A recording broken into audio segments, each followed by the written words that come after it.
ભુજના હમીરસર તળાવ ઓવરફ્લો થવાની સાથે જ ભુજના સંજોગનગર, ભારતનગર સહિતના વિસ્તારોમાં વરસાદી પાણી ભરાવાનું શરૂ થયું હતું। આ વિસ્તારોમાં આવેલા રસ્તા ધોવાઈ ગયા છે તો પુલિયા બેસી જાય તેવી સંભાવના છે।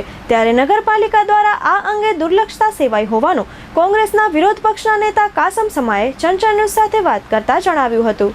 આ હમીરસર તળાવ જે ઓવરફ્લો થયો છે અને નગરપાલિકા માત્ર ને માત્ર રિક્ષા ફેરી લોકોમાં બીક અને દહેશત ફેલાવવાનું કામ કર્યું।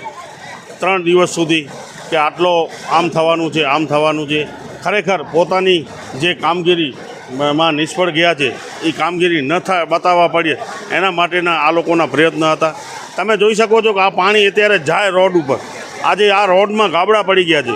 આ પુલિયા ગમે ત્યારે તૂટે એવી પરિસ્થિતિમાં પુલિયા છે।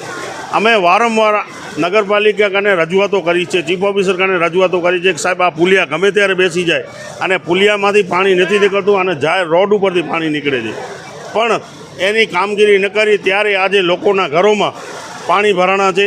ભારતનગરમાં જાઓ, ફિરદોસ કોલોની, રાહુલનગરમાં જાઓ, ગમે ત્યાં ગાંધીનગરી જાઓ, શાંતિનગર, સમાફળીઓ હોય કે ગુલાબનગર હોય, તમામ વિસ્તારોમાં જ્યારે પાણી હમીરસરના આ ઓવરફ્લોના ભરાણા છે, ખરેખર નગરપાલિકા અને કલેક્ટરને ખરેખર અત્યારે સર્વે કરી અને લોકોને તાત્કાલિક કેશડોલ મળે અને લોકોની ઘરવખરીનો જે સામાન અને નુકસાન થયું છે, જે લોકોને અત્યારે કાલ રાતથી જે લોકોને ખાવાનું પણ નથી મળ્યું એવા લોકોને ખાવાની પણ વ્યવસ્થા કરે એવી અમારી માંગ રહેશે। માત્ર ને માત્ર બિલ બનવા પૂરતા જ આ કામગીરી થાય છે, નાલા સફાઈ થતી નથી।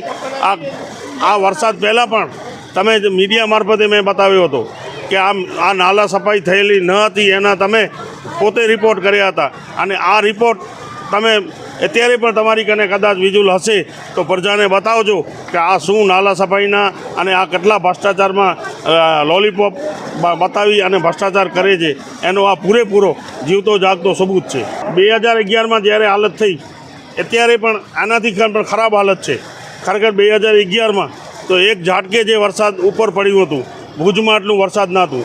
આ વખતે તો ભુજમાં પણ એટલો ને એટલો વરસાદ છે અને લોકોના ઘરોમાં જે પાણી ગયા છે માત્ર ને માત્ર સર્વે જ કરવામાં આવ્યો હતો 2011માં। આ ખરેખર સર્વે કરવામાં ના આવે અને લોકોને રાહત થાય એવી રીતની વહીવટી તંત્ર લોકોને કેશડોલ આપે એવી અમારી માંગ છે।